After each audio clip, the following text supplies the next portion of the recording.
Hindi na namin kailangan baluktutin ang salita ni Myra Format. Sinabi niya kung aling stasyon ang ay sangkot dito sa mga gawain na ito. In this case, the allegations pertain to GMA. Sinabi niya kung aling stasyon ang ay sangkot dito sa mga gawain na ito. Some promotional activities. In this case, the allegations pertain to GMA.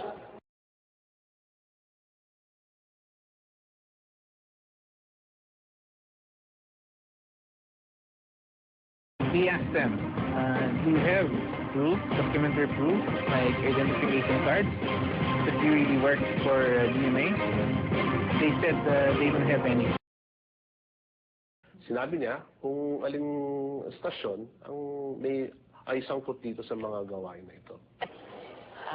In this case, the allegations pertain to GMA. Ang ay sangkot dito sa mga gawain. Dito sa mga gawain na ito. Dito sa mga gawain na ito. Dito sa mga gawain na ito. Dito sa mga gawain na ito. Dito sa mga gawain na ito. Dito sa mga gawain na ito. Dito sa mga gawain na ito. Dito sa mga gawain na ito.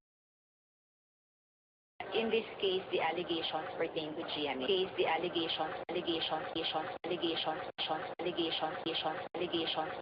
In this case, the allegations pertain to GMA.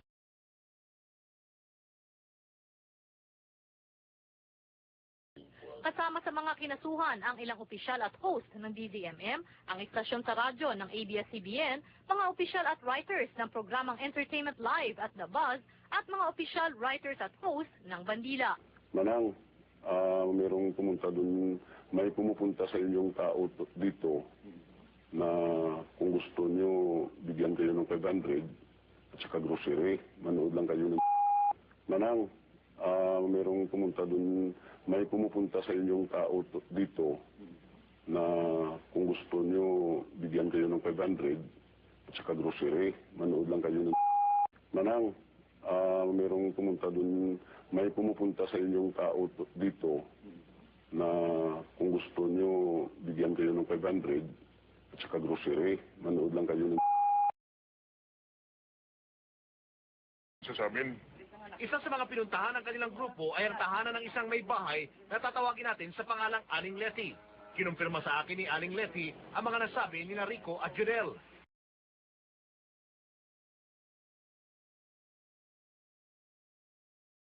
Walang kasinungalingan at pandaraya kaming paking.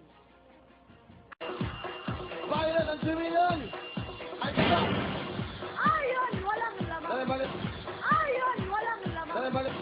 Ayon, walang laman! Hindi po kami mananahimik dahil karapatan ninyong malaman ang katotohanan. Kami po ay naniniwala na sa bandang huli ang katotohanan din ang siyang mamamayani.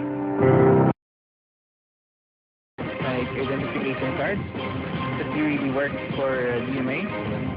They said they don't have any.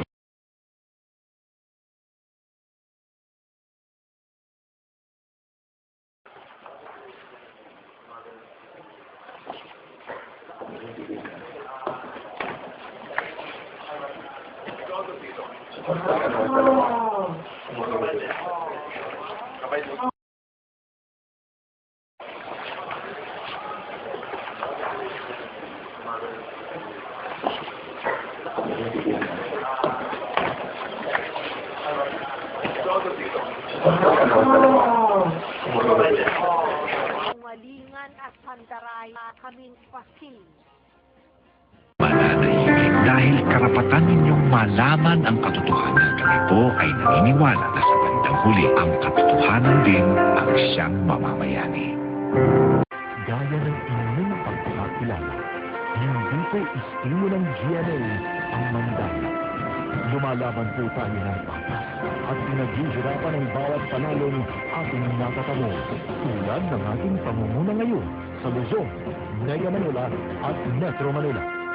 Namumuhunan po tayo ng malaki upang mapalakas ang signal at maglunsad ng mga lehitimong promosyon upang mas mapanood at makilala ang mga programa ng GMA sa Visayas at Mindanao.